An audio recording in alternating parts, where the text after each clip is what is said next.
In retrospect, how, not a legal thing, just morally, how irresponsible was that? I'm glad you bring that up. I talk about that because a lot of people had looked at Donald Trump as the law enforcement president, the law and order president.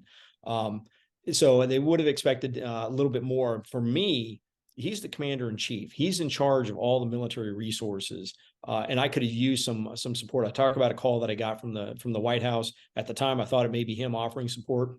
Didn't turn out to be, but I agree with you. The level of response that I saw, I feel didn't rise to the morality that you'd expect from somebody holding the highest office in the United States.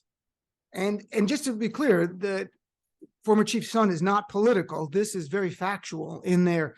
You mentioned you talked to Mike Pence during the siege and the attack. You had conversation with Mike Pence. You mentioned Donald Trump never called. Did Mark Meadows ever call you, the White House chief of staff? No, sir. So the only phone call you get is later from the White House, and it's again Mike Pence. That is correct. My memory correct?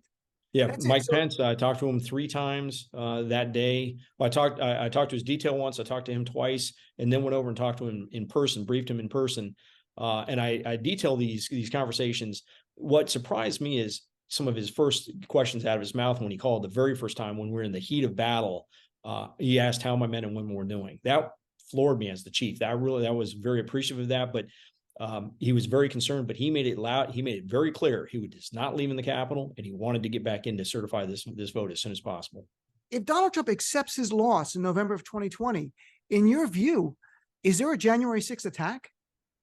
Absolutely not. If he hadn't called supporters there with the allegation of a unsubstantiated stolen election, fired up the mob and sent them down to the Capitol, we wouldn't be here having this conversation today.